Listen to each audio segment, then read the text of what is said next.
Olá, sejam muito bem-vindos e bem-vindas a mais um episódio do Over the Cast, podcast aqui da NetShowme. Para quem ainda não me conhece, eu sou o Rafa Belmonte, sou um dos fundadores aqui da NetShowme e sejam muito bem-vindos aí a mais um tópico que a gente sempre gosta de trazer parceiros, clientes, profissionais do mercado para dividir alguns assuntos aqui com a gente.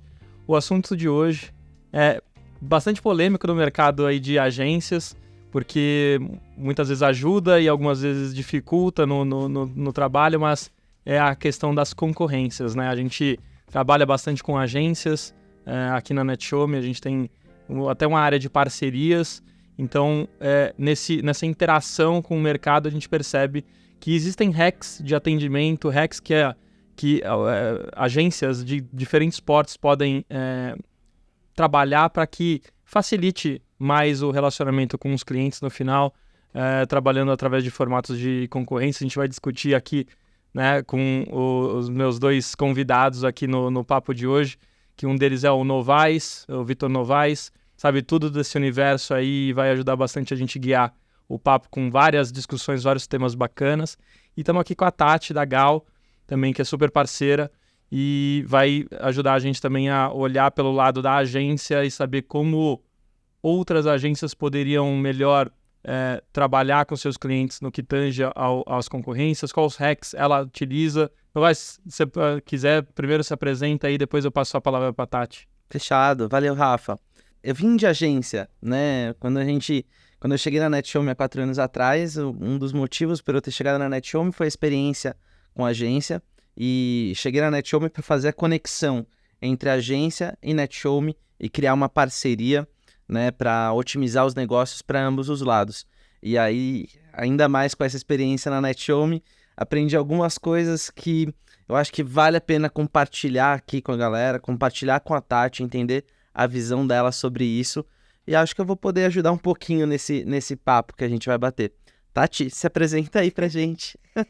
Então, na verdade, hoje eu sou CEO da Gal, né, uma agência que tem 8 anos de mercado, mas passei por diversos ramos diferentes de negócio, né, atuei no setor de indústria, depois, vindo isso no interior de São Paulo, vindo para São Paulo, eu trabalhei em produtora, em agência e, por último, em empresa de tecnologia antes de ter meu negócio, que, na verdade, essa experiência toda facilitou esse meu processo, né, de ter uma empresa hoje. Bacana, legal.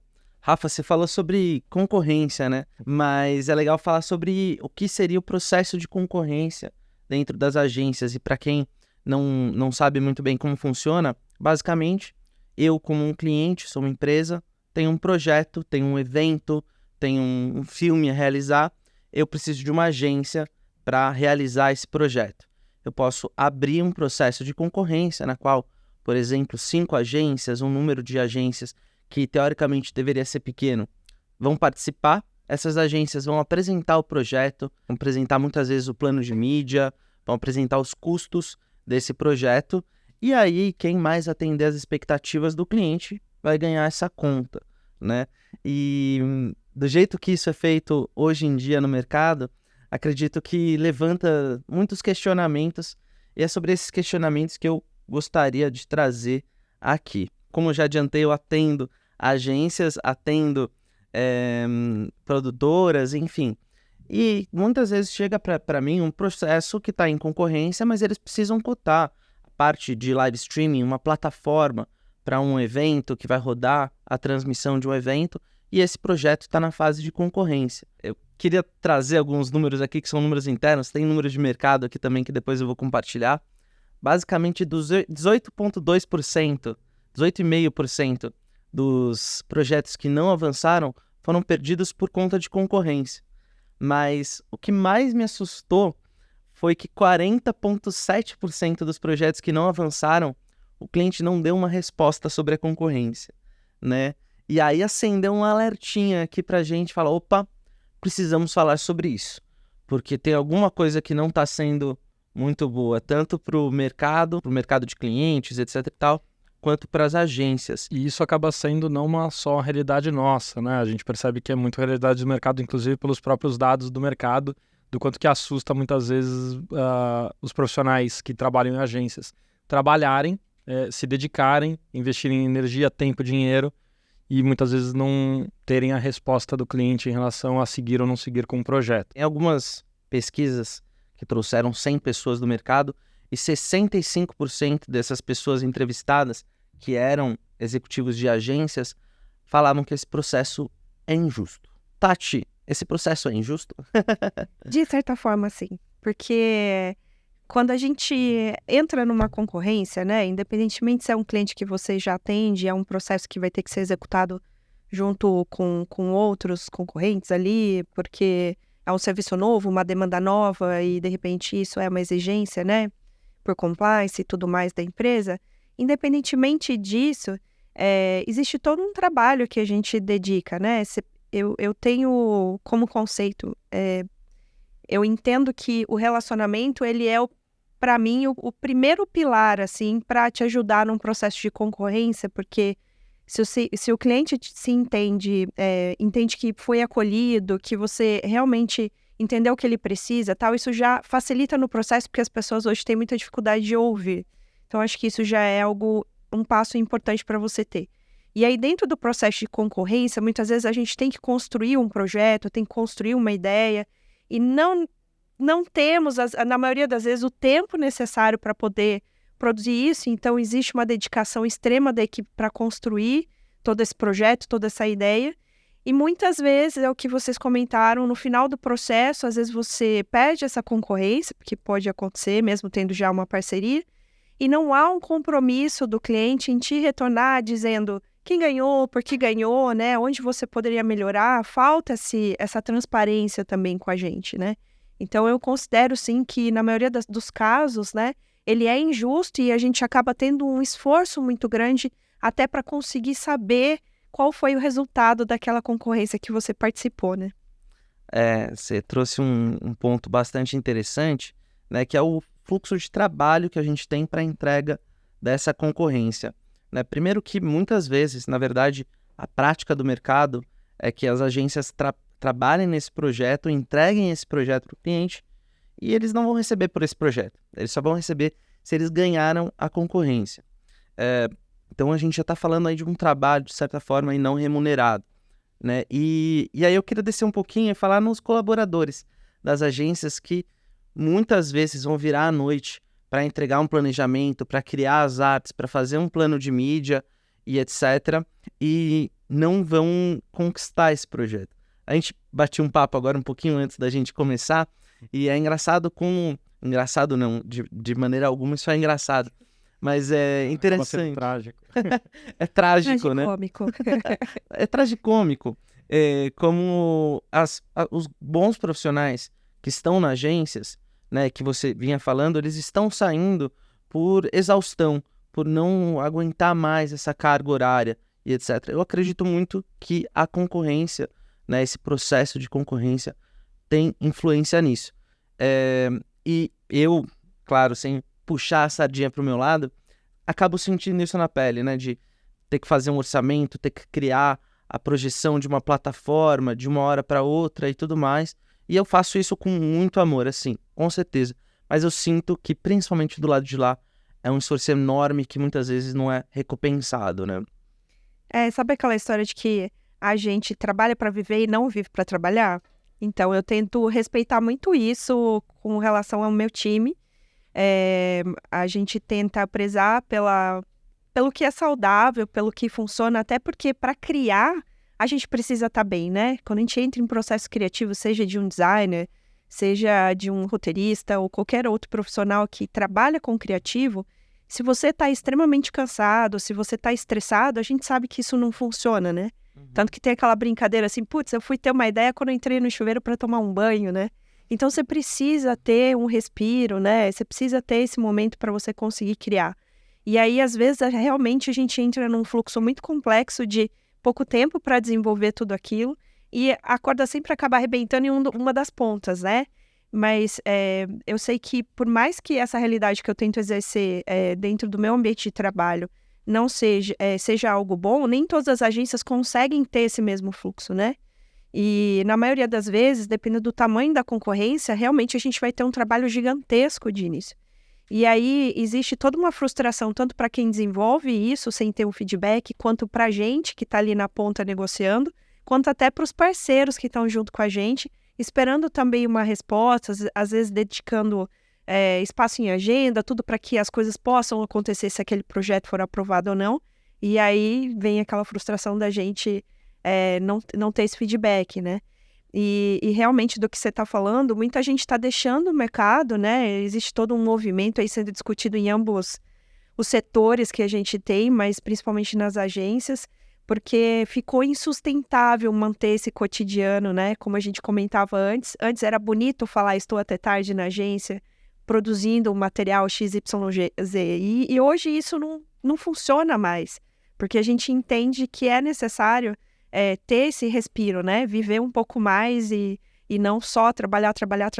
E aí essas concorrências com a pressão grande que tem acabam promovendo um ambiente bastante insalubre, né? Até aproveitando todo esse... Até agora a gente deu uma grande intro, obviamente por um viés de agência, né? Trazendo muito dos desafios que as agências têm na tratativa com os clientes através do mecanismo concorrência.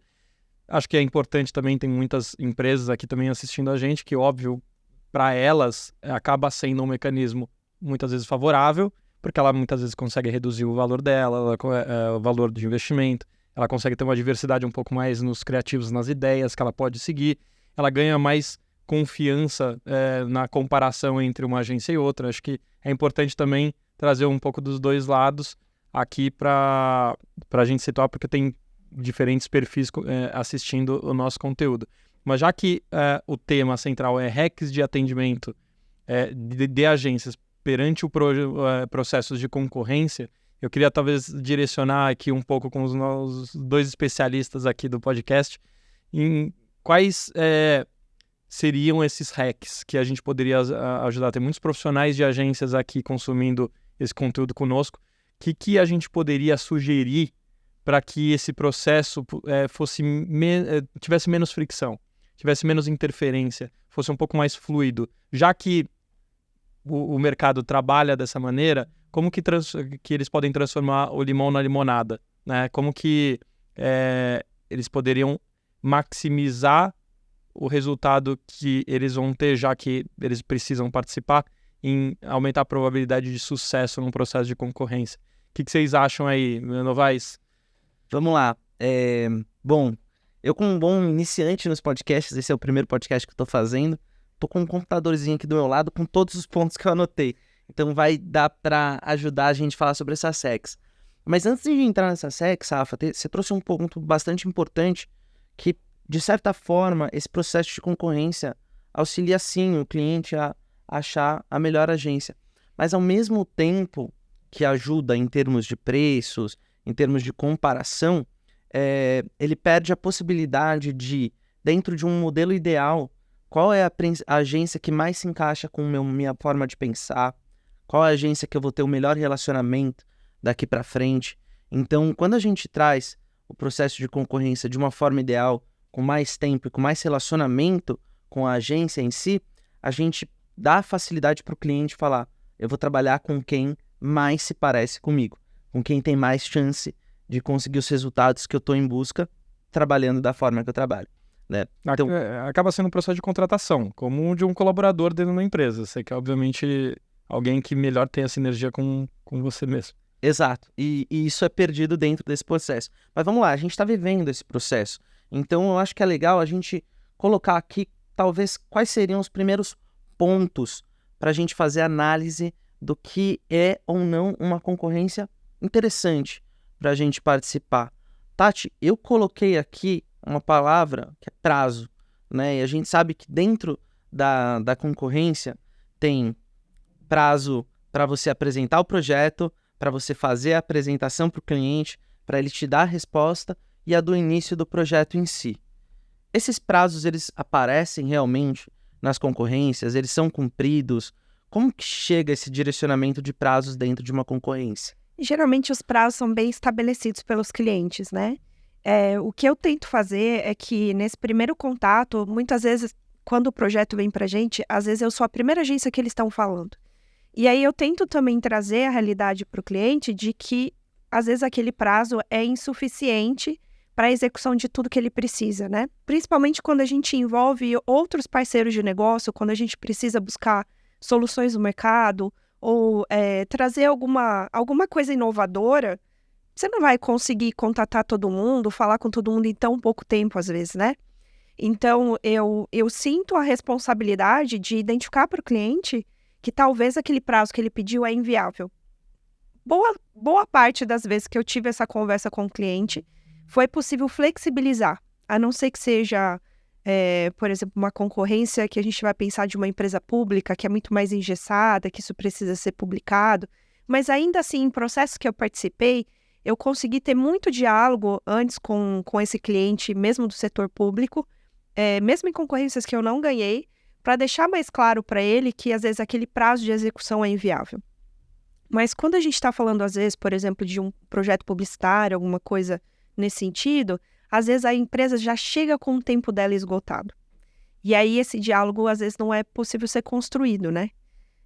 Se a gente está trabalhando com uma demanda de uma data específica, às vezes até esse processo de concorrência acontecer, vai acontecer algo pior ainda, que é o tempo de execução que vai sobrar para aquele projeto ser muito pequeno. Então, eu acho que é importante que todo mundo entenda essa responsabilidade de que existe, claro, a preocupação da gente atender bem. Eu sou uma pessoa que eu gosto de entregar a proposta muito rápido, quanto antes melhor, porque eu acho que isso faz sair na frente. Mas, ao mesmo tempo, é necessário fazer com que o cliente também entenda a demanda, né, o tempo necessário para aquilo ser executado, porque às vezes o cara ali não é da tua área. Ele não tem o conhecimento que você tem para dizer quanto tempo ele precisa para realmente ter aquela resposta. Então, eu acho que esse é um ponto importante para que as pessoas comecem a praticar esse diálogo e falar, olha, cara, às vezes o tempo que você está pedindo precisa de mais uma semana ou de um dia a mais. E não existe um problema em se dialogar com o cliente, né? A gente não precisa necessariamente, às vezes, ir no nosso limite, porque às vezes esse respiro ele existe, o cliente poderia ter dado, mas ele só não deu porque ele não sabia que ele precisava. Né? Eu acho que vai um pouco por aí também. E tem as outras situações, na qual o cliente, de maneira propositiva, ele antecipa o prazo para ver como que você vai reagir com um processo de antecipação, né? E com os improvisos de última hora de... E aí eu acho que também existe o diálogo, porque como eu faço muito relacionamento, eu tenho o hábito de, às vezes, falar para o cliente, falar assim, olha, esse tempo é inviável para isso, mas a gente pode tentar fazer o melhor dentro do que existe. Você quer tentar mesmo assim? Beleza, vamos tentar. Ou quando realmente é impossível, uma coisa que a gente sabe que o tempo hábil para fazer bem feito não vai dar certo, às vezes é mais fácil declinar do que seguir num projeto problemático, né? Perfeito. Acho que então, assim, as hacks de prazo é entender muito bem se existe tempo para desenvolvimento de um projeto de concorrência dentro do prazo de entrega e se existe tempo para execução desse projeto depois da decisão até o momento que esse projeto precisa ir ao ar, né? Então, essas são duas hacks bem importantes. Mas tem um ponto que é muito importante para a gente conseguir fazer essas contas, que é o cliente também respeitar o prazo da decisão, né? De dar resposta para a agência. Eu preciso dar resposta até lá. Inclusive para as agências que não foram selecionadas, no caso. Exato. Inclusive para as agências que não forem selecionadas, né? Eu acho que, assim, a partir do momento que essa concorrência, os projetos são entregues, o cliente toma a decisão por esse projeto e ele talvez esquece que existe um momento de execução que pode tomar tempo. Você já teve problemas com essa data de decisão do cliente? Sempre. Na verdade, sempre. Porque, assim, eu falava que antes da pandemia já existia o imediatismo, que pós-pandemia isso parece que cresceu ainda mais, né? A gente fica caminhando pro colapso, né?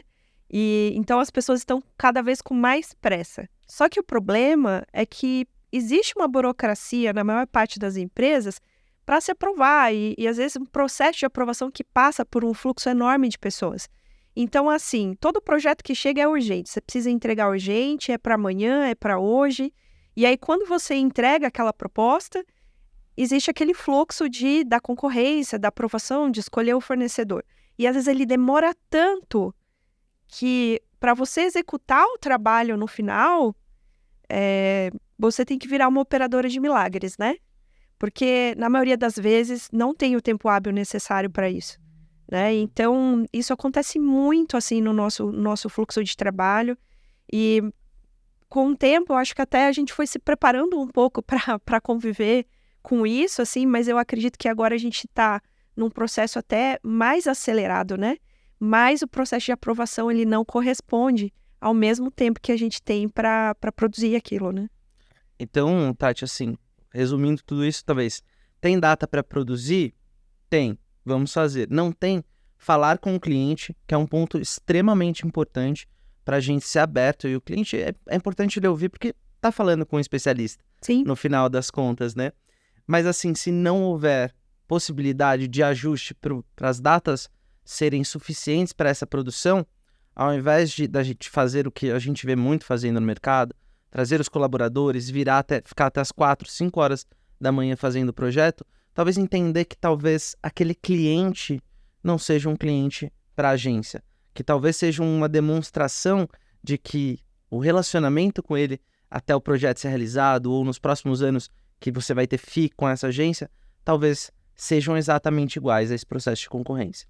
Exato, porque existe uma outra questão dentro disso, que é o seguinte, na maioria das vezes que você entra nesse tipo de projeto, que você já sabe que vai dar errado, mesmo você explanando isso para o cliente, deixando claro que a gente não tem tempo hábil suficiente, o cliente assumindo o risco, quando realmente acontece de dar errado, você sabe que você não vai ter mais aquele cliente. Então, é um processo complicado, porque ninguém quer perder venda, por exemplo, que acho que é um dos tópicos que a gente vai falar. Mas, às vezes, abdicar disso pode ser uma alternativa melhor do que você ter um problema depois com essa pessoa. Porque o importante para ela é executar, né? Mas ela está preocupada com ter a qualidade, né? E realmente, assim, a gente ainda não chegou no ponto de operar milagres, né? Nesse processo. Então, eu acho que esse é um ponto bem complicado. Eu acho que a gente vai entrar a fundo em algumas partes de relacionamento com o cliente ainda. Eu queria matar algumas coisinhas sobre o que tem que estar nesse briefing da concorrência. A gente falou dos prazos, né? Essa análise do briefing. Agora, tem uma coisa que é muito importante que raramente eu vejo muito bem definida dentro do processo de concorrência. Budget, né? Eu falando com meus clientes, o budget é baixo, mas esse budget pode variar de baixo, pode ser 100 mil para alguns e pode ser R$1.000 para alguns, né? Eu queria ouvir de você, para mim, dificulta bastante montar o projeto, mas o que isso impacta diretamente nos projetos das agências? Então, a maioria dos projetos que eu recebo hoje, o pessoal não apresenta o budget, né? E aí, existem aqueles clientes que você consegue estabelecer um diálogo, né? E eu tento sempre fazer isso. A gente não está buscando só lucro, né? E às vezes viabilizar um projeto com uma outra perspectiva pode funcionar muito bem e dar muito certo. Não precisa necessariamente ter um budget gigante. Mas é muito ruim porque a gente realmente tem um trabalho, às vezes, de buscar parcerias, buscar ideias e tudo mais. E o custo para a execução do que o cliente espera pode ser significativamente alto realmente para o que ele tem para investir. Só que nesse meio tempo você já trabalhou, você já demandou ali toda uma pesquisa, né? Eu vejo isso um pouco ruim e um pouco bom, porque ao mesmo tempo eu consigo às vezes explanar para o cliente tudo que ele poderia fazer se ele tivesse aquele budget. E o que eu tento fazer a partir daí, se a gente consegue ter a segunda conversa, que eu acho que esse é o problema, se a gente consegue ter uma segunda conversa, ele acaba dizendo para a gente, olha, custa 100, mas eu só tenho 20 para fazer. E aí nessa conversa, eu consigo trazer para ele sugestões do que é possível fazer com o 20, que não é o 100, não vai ter talvez a mesma identidade do que ele esperava, né? Mas a maioria não apresenta esse budget. E para a gente isso é um grande problema, porque quando a gente não tem esse relacionamento ainda tão profundo, é um cliente novo, a gente está num processo de concorrência, às vezes o cliente vai só olhar para o preço. E aí acontece o que eu já vi acontecer diversas vezes, que nessa correria toda, escolhe por preço, não consegue obter a execução, porque talvez aquela pessoa que orçou também não tinha toda a perspectiva ou todo o conhecimento para entender o quanto aquele projeto custaria. Isso acontece muito. E aí o cliente gasta de novo para fazer de novo com outra empresa, com outra agência, porque ele só focou no preço, né? Então, budget é sempre um problema, assim. Se você já sai com o valor que você pode realmente gastar para aquilo, é muito mais fácil você conceber uma ideia bacana em cima da realidade que o cliente tem, né? Exato. Eu acho que, assim, essa parte de você sugerir para o cliente projetos, etc., eu acho que ela pode entrar também se o cliente passar o budget inicial. Sim. Porque você pode chegar para ele e falar assim, olha, com 20 mil, a gente faz isso. Mas olha só, eu acho que o ideal para você atingir seus objetivos seja gastar 27 mil por conta disso, disso e daquilo. Se ele optar a seguir com 20 mil e etc., tudo bem.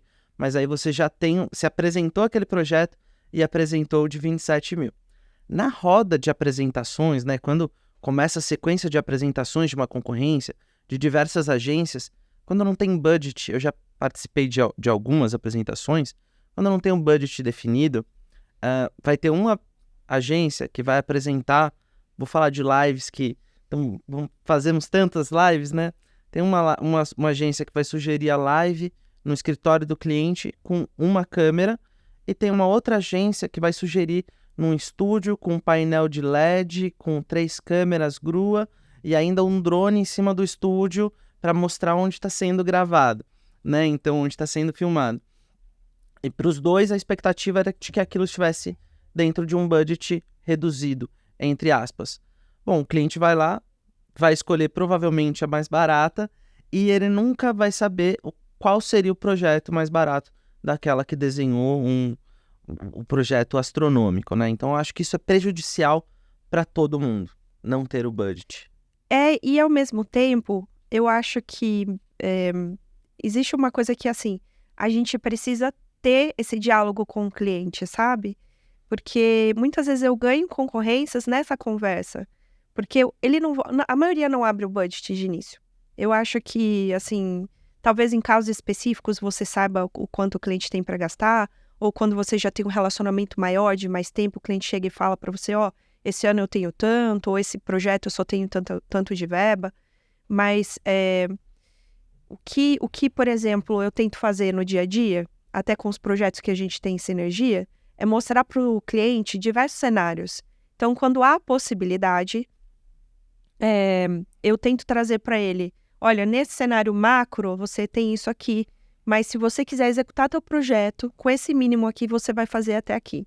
Então, quando chegam essas concorrências, por exemplo, pensando em lives, eu tento trazer para ele cenários diferentes para que ele possa fazer esse comparativo com os meus concorrentes. E isso, às vezes, até ajuda, porque ele fala, poxa, essa pessoa me trouxe muito mais possibilidades e, às vezes, ele tem só 20 mil para gastar, ele só tem um escopo mais simples. Mas brilha tanto o olho dele com o cenário maior que ele acha um budget intermediário para ser executado, entendeu? Então, eu tento ver, às vezes, com uma oportunidade também, às vezes, não saber esse budget, né? Sim. Legal, legal. Tati, antes da gente entrar aqui, a gente estava conversando sobre um projeto que você participou da concorrência, rolou a apresentação e tudo mais, mas você não recebia resposta, você teve que fazer diversos follow-ups. Conta pra gente como é que foi esse processo, porque eu acho que a gente pode trazer daí um insight muito importante. Eu acho que existe um descompromisso de quem está comprando, por exemplo, seja uma pessoa diretamente do setor responsável por isso, ou seja o cliente final, em dar feedback, né? E então, muitas vezes você tem todo esse trabalho inicial de montar proposta, às vezes até fazer um planejamento antecipado, alguma coisa, e aí você fica naquela expectativa, tipo, será que deu certo? Será que eles gostaram da minha proposta? Ou será que não gostaram? Será que eles sentiram falta de algo? E no dia a dia isso acaba se tornando uma coisa complicada, porque pensando nos prazos, como a gente falou, vai ficando em cima da hora, você não sabe se fechou, a pessoa às vezes não te retorna. E assim, a gente falou desse último projeto, desse mais recente, mas sempre acontece de ter algum projeto que às vezes eu tento contato por e-mail, por WhatsApp, por telefone, E eu vou insistindo até que eu consiga saber se a gente ganhou ou não. E às vezes a gente até ganhou e não sabe ainda também. Então, esse processo de tentar entender, por exemplo, ganhei, beleza, vamos seguir em frente, temos tempo hábil para isso, mas ao mesmo tempo saber, não ganhei por quê? A gente tem uma dificuldade gigante de ter essa resposta do mercado, né? Eu acho que as empresas, as pessoas poderiam dar esse feedback, né? Olha, foi por preço, não, foi por projeto, né? A gente gostou mais daquela outra ideia, apesar dela, de repente, ter um custo maior. É importante para que a gente consiga começar a avaliar e entender como a gente pode melhorar nos nossos processos internos também, né? Até porque o não, ele tem uma capacidade gigantesca de gerar aprendizado, né? Exato. Se a gente Sempre. não sabe exatamente o motivo do não tem como a gente ir em busca do sim, muitas vezes. Você fica no escuro, né? Exato. É a melhor coisa em qualquer processo de venda, na verdade. Falando sobre estruturas comerciais, o não ele é super importante para que se mapeie quais são as objeções que os clientes trazem, se foi falta de criatividade no projeto, falta de sintonia com a empresa, falta de encaixe para entendimento do budget, do entendimento do projeto. Fica fácil, quando existe a devolução, trabalhar para projetos na sequência, né? Para você corrigir, muitas vezes corrigir a rota. Quando o não vem, de nada adiantou. Nem o trabalho todo, nem a dedicação, tempo e energia que todo mundo colocou num primeiro momento para entregar esse projeto inicial da concorrência. É sempre o processo de aprendizado, né? Sim. Exato. Assim, esse projeto que a Tati trouxe, eu chamo de projeto que faz aniversário no pipeline. Né? O pipeline é minha organização dos projetos que podem converter ou não. Tati, você só conseguiu a resposta dessa negativa ou positiva porque você fez follow-ups constantes, você seguiu um processo de vendas. Sim. A gente falou sobre o descompromisso do cliente em dar essa resposta, e realmente é algo bastante importante, mas eu acho que quando a gente trata do mercado de agências, são poucas as agências que seguem um processo de vendas qualificado, um processo de vendas organizado, que vai fazer com que o cliente não se afaste tanto, que você saiba exatamente qual é o momento da venda dele. Então, assim, acho que assumir isso é algo que a gente consegue fazer, porque eu, quando me relaciono com as agências, quando eu falo de processo de vendas, a resposta que eu mais tenho é que é isso, né? E Seria esse um hack para ganhar concorrência? com certeza, Rafa. Sem dúvida, né?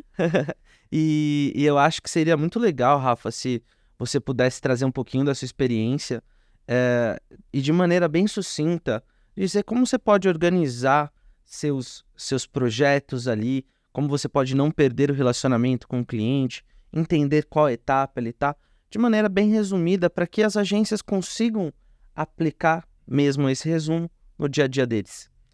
Você sabe que se a gente entrar nesse assunto aqui, eu tenho um grande medo e uma preocupação da gente não ficar 3 horas no mínimo nesse podcast aqui, que é um dos assuntos que eu gosto bastante. Mas para ser superficial, para gerar o mínimo interesse, para de repente a gente montar um outro podcast para falar disso, assim, eu não conheço nenhuma empresa realmente viva que não vende. Todo mundo vende alguma coisa e tem N jeitos de vender. Tem os jeitos organizados, tem os jeitos desorganizados. Quem melhor se organiza, melhor vende. Eu vou falar algo super básico, mas que eu não conheço um processo comercial decente e organizado sem algo chamado CRM. Né? CRM, que é o Customer Relationship Management, que é uma plataforma de gerenciamento dos seus clientes.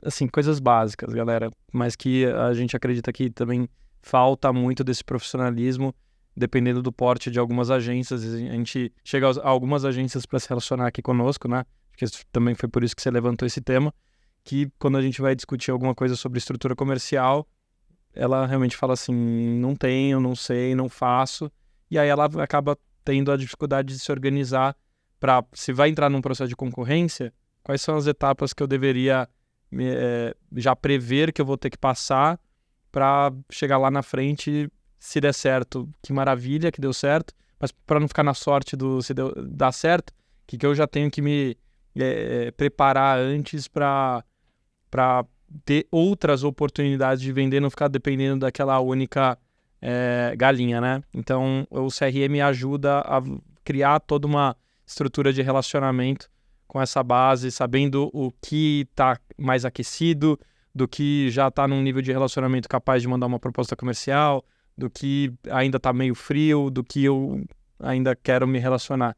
Então, um CRM basicamente um pipeline comercial. Estou falando aqui de maneira superficial sobre a estrutura, não vai dar para aprofundar aqui sobre aspectos relacionados à organização comercial, mas o fato é que o CRM, o pipeline comercial, ele é uma ótima ferramenta para que empresas de qualquer porte, agências de qualquer porte, consigam direcionar seus esforços, entendendo qual a probabilidade que ela tem na conversão de cada um dos projetos que estão desenvolvidos lá dentro, que os projetos, na verdade, são resultados do relacionamento com pessoas que estão dentro de clientes, né, de empresas clientes. Então, CRM eu vejo muito como algo que, se você está aí assistindo, ouvindo a gente, não está familiarizado, tem N ferramentas na internet que você consegue se apropriar aí, desde as gratuitas até as mais sofisticadas pagas, desde Pipe Drive da vida, que acaba sendo uma ferramenta internacional, mas que ela tem um custo mais baixo, até os HubSpot da vida. Né? A gente usa aqui na NetShowme o HubSpot, já acaba sendo um pouco mais sofisticado, mas para pequenas empresas, acho que o Pipe Drive acaba sendo uma solução interessante. Enfim, não vai dar para trazer muitos conceitos sobre organização comercial, mas sendo high level aqui, dependendo da audiência que está consumindo a gente, eu diria que investir num CRM, poder entender que processos e conversões, né, fazer uma empresa virar sua cliente, não deveria ser nem baseado em sorte, nem baseado em arte. Deveria ser ciência. Então, tudo que a gente puder olhar para processos comerciais, quase como se fosse um chão de fábrica, uma engenharia de máquina, por mais que a gente saiba que a gente está se relacionando com pessoas, né, eu acredito que isso tende a fazer com que essa empresa ela tenha melhores resultados. Ela extraia o máximo de resultado possível, entendendo que um processo comercial deveria ser um pouco mais enxergado como um processo de engenharia comercial. Que você não pode ser esquecido e nem esquecer ninguém. E nem esquecer ninguém, exatamente. Exato. Rafa, é até importante, quantas vezes a gente já não viu no mercado agências que perdem concorrência não estavam preparadas para perder aquela concorrência. Na sequência, vem uma onda de demissões, né? Então, você vê realmente que o que você falou, né? A gente está contando com uma galinha que está botando ovo. Sim. Se essa galinha, eu ia falar voar, mas galinha não voa. Sim. Se ela fugir, o que já aconteceu muito comigo das galinhas saindo correndo, eu correr atrás dela. Ela subir no telhado? Subir no telhado, ela não vai mais te dar esse ovo, e se ela botar o ovo em cima do telhado, vai cair no chão e vai quebrar. Né? Então, para não contar somente com essa galinha, é importante ter outros. E eu acho que é uma coisa que o mercado faz muito. Eu tenho esse cliente, vou trabalhar somente para esse cliente, e aí, quando acontece algo que não estava previsto, tem uma onda de demissões. Tati, você falou que você usa o HubSpot. O Rafa falou algumas coisas que eu vi que você concordou bastante. Como você se organiza nessa parte de vendas? Então, eu tenho um número significativo de pessoas, né? Com as quais eu me relaciono. Então, eu tento dividir isso entre tanto presencialmente, hoje que a gente está, felizmente, voltando, né? Eu adoro estar com as pessoas, porque eu acho que é muito mais fácil você vender ou resolver algum projeto, alguma coisa quando você está junto, porque a gente tem muitos mecanismos de dispersão. Então, eu acho que isso funciona super bem. Mas eu acabo utilizando o HubSpot e outros controles internos também para gerenciar esses projetos, né? E eu sempre também faço um checklistzinho ali diário de tudo que eu preciso fazer, além de contar com as ferramentas, né?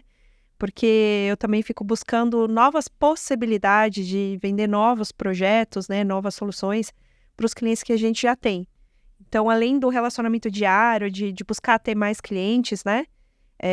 Eu tento fazer também alguns processos para gerar novos negócios, né? Não só ficar focado naquela galinha, né? Trazer outras que Há um possam processo somar, de né? prospecção aí. Exatamente.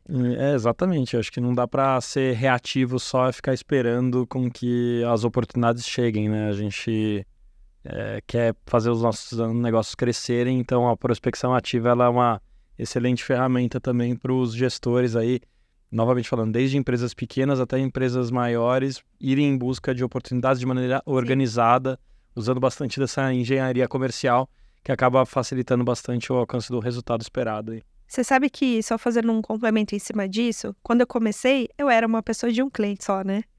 E aí, eu ainda não conseguia sozinha ali, eu era uma eu presa, né? Prospectar ainda outros clientes, porque eu precisava entender como o negócio ia se expandir, né? Para que lado a gente ia. Então, eu fui tentar prospectar dentro do próprio cliente que eu já tinha, né? Mas eu tinha um sistema bem organizado, mesmo ainda sem ferramentas, porque a gente está falando de 8 anos atrás, o Pipe Drive estava começando, algumas coisas eram ainda muito recentes, né? Então, eu tinha um sistema bem organizado de estar sempre falando com todo mundo, né? Mesmo assim, o WhatsApp estava ali no seu começo também, então era e-mail, era estar sempre visitando o cliente, então eu tento fazer um fluxo disso, né? E eu acho que a organização foi extremamente importante, porque a maioria das vezes que eu consegui fechar projeto foi porque outra agência esqueceu de mandar a proposta, porque outra agência demorou, porque não deu retorno, porque ficou de enviar uma referência e não mandou. Então, isso é extremamente importante. Isso mostra, novamente, o quanto esse mercado de agências realmente precisa organizar o processo de vendas. Eu queria entrar num ponto que eu acho que vai conectar com uma outra hack. Tati, o que faz você rejeitar uma concorrência, rejeitar um cliente, por exemplo? O que na análise daquela concorrência desperta um tchan, você fala, acho que não vou participar dessa concorrência? Acho que tem alguns fatores, assim. Acho que o primeiro é quando eu identifico que aquela é uma concorrência perdida, né? Que as coisas já estão decididas e você está sendo só mais um para somar um orçamento que está faltando para a concorrência ser finalizada. Isso é, às vezes, fácil de identificar, né? Porque nesses momentos o cliente não abre muito diálogo. Ele não quer reunião, ou se ele faz, ele está com muita pressa, ele fala que vai te mandar um briefing pronto, ele fala que ele já sabe o que ele quer. Então, quando eu percebo, às vezes, que já é uma concorrência perdida, eu acabo não entrando, assim. Ou também quando já aconteceu de envolver situações que não são muito éticas, né? Do mesmo modo, pra gente, assim, já aconteceu da pessoa querer alinhar um budget, receber um por fora, tipo assim, coisas que ainda acontecem no mercado, infelizmente também é uma situação que eu já saio. Ou, um terceiro ponto é quando eu vejo, às vezes, um projeto que ele é inviável, né? Às vezes o cliente ele tá muito focado em fazer aquilo, não importa como, sem budget necessário para aquilo, e ele espera uma solução mágica no final. E, assim, no começo eu por inexperiência, aceitei projetos assim, e por experiência eu não aceito mais, né? Porque quando você é pequeno, você está começando, você está descobrindo como que é todo esse universo, né? E existem muitos projetos pipocando por aí nesse estilo, né? Que não tem, às vezes, a verba necessária para fazer o milagre necessário do final, né? Então, por vezes que a gente tentou entrar nessa ideia, não, vamos junto, a gente quer ajudar o cliente a construir isso e tal, a gente quebrou a cara. Então, acho que 2 pontos primordiais é esse, entender que às vezes não é uma concorrência necessariamente, você é só mais um, ou entender que realmente aquele projeto não vai ser uma coisa positiva, mas um grande problema no final. Então, isso eu tenho evitado bastante. Que pontos maravilhosos, né? Eu acho que isso desperta em quem está principalmente começando, ou quem está começando, está há muito tempo em agência, mas está começando a participar de concorrências, são pontos que cabe a análise, que não está escrito no papel para ninguém, mas cabe a análise em cada um desses processos, né? E com certeza esses pontos explicam algumas das minhas horas gastas no começo da minha carreira, tentando fechar uma concorrência e falando, olha, acho que vai dar certo, vai dar certo, vai dar certo. Quando desde o começo, quando eu paro para analisar hoje, esses processos já estavam completamente errados. Eu acho que são hacks Da largada. extremamente importantes na largada. Bom, Tem mais alguns hacks aí, cara, pra compartilhar? cara, eu acho que assim, a gente passou por pontos muito legais, fomos bem a fundos. Eu queria acabar com 2 temas aqui, que eu acho que a gente pode trazer. O primeiro deles, como que a gente pode fugir de concorrências? Então, né, o que a agência pode fazer para sanar essa necessidade de ter projetos, porque ninguém vive sem trabalhar, não da onde viria o dinheiro em si e tudo mais. O que a empresa pode fazer, a agência pode fazer para continuar trazendo clientes? E aí o segundo ponto que eu queria trazer para a gente finalizar é: as concorrências vão continuar, né? Eu acho que isso é algo do mercado. O que poderia então melhorar no briefing do cliente?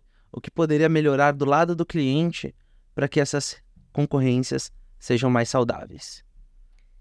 Eu acho que eu acho que a gente tem que analisar 2 lados, né? O lado cliente e o lado da gente, né? Nem sempre o cliente que está pedindo sabe tudo que ele precisa. Então, nesse aspecto, eu acho que a gente tem a responsabilidade de trazer para ele o que seria o mais correto, o que seria o mais viável. Mas nem sempre isso vai ser possível. Então, realmente, é também deixar claro para o cliente que, às vezes, aquele projeto naquele tempo pode obter um resultado não esperado, né? Assim, pode não ser positivo. Então, acho que isso é bastante importante. Eu tento ver também a nossa responsabilidade do diálogo, como eu falei. Eu acho que isso faz muita diferença. Ouvir o cliente, né? A gente sempre quer falar e não entender realmente o que o cliente precisa. Pensando no briefing como um todo, às vezes eu recebo briefings muito incompletos, né? Eu acho que até para uma discussão de concorrência, por exemplo, você às vezes não tem peças-chaves ali respondidas. Então, será que a gente vai ter a oportunidade de questionar isso para o cliente? Às vezes não tem. Então, nesse momento, a gente tem a responsabilidade de trazer um escopo mais completo, né? Menos generalizado. A gente tem que parar de encher linguiça em proposta, sabe? A gente tem que ser objetivo, ser transparente, né? Então, eu acho que ao mesmo tempo que a gente precisa esclarecer para o cliente que ele precisa melhorar esse processo dele, e conforme a gente tiver mais agências fazendo isso, naturalmente essas pessoas começam a entender que existe um tempo hábil, que a gente precisa respeitar certos limites para essa produção, a gente consegue ter um cenário melhor do nosso lado. Mas a gente tem esse papel de cobrar, de trazer a clareza das informações para essas pessoas também, né? Tem muita gente entrando no mercado que ainda não tem experiência com todos os serviços que a gente faz. Cada dia mais, às vezes eu não tenho falado direto com o decisor, né, com a pessoa que dá a canetada ali, mas tenho falado com pessoas que estão em cargos em paralelo, tal, até por conta dessa demanda, desse fluxo de emergência, outras pessoas estão sendo delegadas, e essas pessoas não necessariamente têm todo o conhecimento para aquilo. Ou quando tem, a gente precisa trazer para a realidade, né? Vamos botar o pé no chão e falar que, tipo, a gente precisa de mais tempo, que a gente precisa de mais equipe, que às vezes entregar a ideia completamente pronta naquele momento não vai ser legal, de uma das coisas que a gente dialogou, né? Porque às vezes também, infelizmente, no mercado nem todo mundo é ético, e às vezes a gente participa de concorrência, você tem um baita trabalho para desenvolver uma ideia, às vezes a concorrência já tá ganha e os caras ainda usam tua ideia naquele projeto, né? E a gente não tem muito como brigar por isso, né? Mas eu acho que para tornar essa relação saudável, a gente precisa ser transparente com o cliente e, ao mesmo tempo, entender também o lado deles, que às vezes essa demanda é extremamente importante e também chegou de última hora. Então, por mais que a gente esteja também preocupado, às vezes, em ganhar uma concorrência, eu acho que o respeito pelo outro também é importante, né? Eu nunca vejo outra agência como minha plena concorrente, assim. Eu acho que é minha obrigação, às vezes, deixar claro se tem informações faltando, se se tem, por exemplo, pequenas pegadinhas, às vezes, nessas propostas, eu procuro educar o cliente nesse sentido, de trazer para ele essas informações. E eu acho que se a gente buscar cobrar do cliente, do mercado, que ele tenha um respeito maior com o trabalho que a gente está executando, pode ser meio utópico isso, né? Mas se a classe for um pouco mais unida nesse sentido, eu acho que a gente consegue ter uma melhor resposta do que chega para a gente também, né? Perfeito. Acho que concluiu tudo muito bem, né? Acho que só para adicionar, trazer também para a gente não ficar só dependente desse projeto, buscar outras formas da gente conquistar clientes, como prospecção. Entrou dentro de uma empresa, está atendendo uma área, por que não buscar atender outras áreas? Estou atendendo um cliente que tem essa necessidade, quais outros clientes podem ter a mesma necessidade com ele? Ir atrás no LinkedIn, ir atrás, enfim, nas redes sociais. Entender, né, quem são essas pessoas, né? Eu vou aqui vender para o concorrente agora, para minha agência concorrente, né? Todos os segredos que eu tenho, mas é isso, né? Eu acho que, assim, quando você passa a escutar mais o cliente, você vai descobrindo necessidades que você não sabia que existiam, e às vezes ele te conta a necessidade de outros colegas ali dentro que te possibilitam a vender mais. Então, quando eu vou para um cliente, eu nunca vendo só para aquela área específica, eu tento vender para todo mundo, porque a gente quer crescer e é assim que a gente gera negócio, né? E aí, assim, um dos pontos que a gente falou de como manter, sair das concorrências é isso. Se você conseguir estabelecer um bom relacionamento e diante de problemas, porque eles sempre acontecem, você for transparente e você conseguir ter o melhor resultado para resolver os problemas, né? Porque quando a coisa dá errado, o que faz a diferença entre você e o outro é o quanto você consegue resolver daquele problema para causar menos estresse para o seu cliente. Então, eu acho que tudo ali é uma grande oportunidade. E fazendo esse tipo de processo, eu saí de muitas concorrências. E nesses 8 anos, eu nunca prospectei diretamente de chegar a frio num cliente. Eu tenho feito isso hoje, porque até então eu não tive tempo, porque o que eu consegui eram indicações do meu projeto, do meu trabalho, do que eu fazia, da minha equipe. E com isso, eu saí de muita concorrência, né? Eu cheguei na frente várias vezes. E às vezes concorrendo com agências do mesmo tamanho que eu ou até maiores. Então eu acho que isso é muito importante. Foi muito legal. Acho que todo o assunto foi uma chuva de polêmicas e de conhecimento que a gente trouxe aqui. Rafa? Isso aí, eu gostei muito desse mindset que você tem, Tati, porque é um mindset que eu tenho também em toda essa abordagem comercial, que quer vender mais, para de falar e passa a ouvir melhor seu cliente, né? Muitos vendedores acham que para vender mais ele precisa ficar falando, e na verdade a habilidade de se vender tá em escutar. Saber ouvir o cliente. Muitas vezes o cliente, ele mesmo se convence de que você é a pessoa certa e você nem precisa falar nada. Tati, eu tô achando que a gente vai ter que chamar você para um outro episódio. Tem muito papo. Muito legal. Eu queria agradecer aqui, Tati, de verdade, pela presença aqui, por compartilhar tantas coisas. 8 anos aí de experiência trabalhando nisso. A gente se identifica bastante com os desafios que as agências têm nesse processo de se relacionar com seus clientes através do formato concorrência. Muitas coisas são muito legais, outras coisas são desafiadoras, mas muito legal compartilhar aqui os seus aprendizados, seus conhecimentos, suas vivências.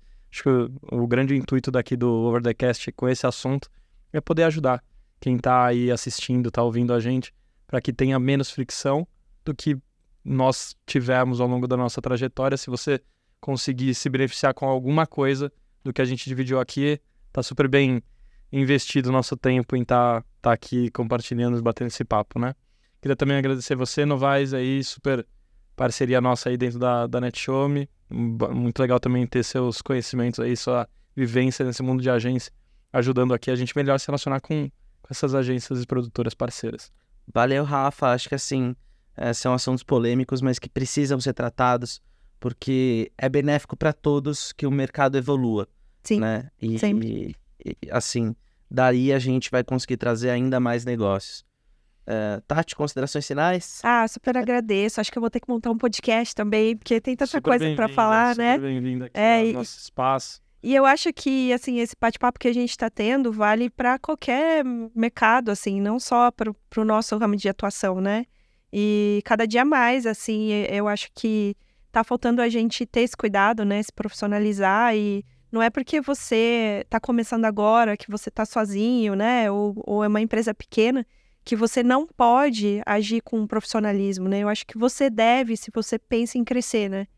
Então, assim, super agradeço o bate-papo, espero que eu tenha colaborado de algum modo. Sem dúvida. Muito. Valeu, gente. Obrigado a vocês também por estarem nos ouvindo e nos assistindo. Esse conteúdo aqui ele vai estar tanto na plataforma do Flow, que é a OTT aqui da NetShowMe, vai estar editado por lá para você consumir quantas vezes você quiser, e vai estar também nas plataformas de streaming para você ouvir quantas vezes você quiser aí. Espero que vocês tenham gostado. A gente se vê no próximo Over the Cast. Valeu!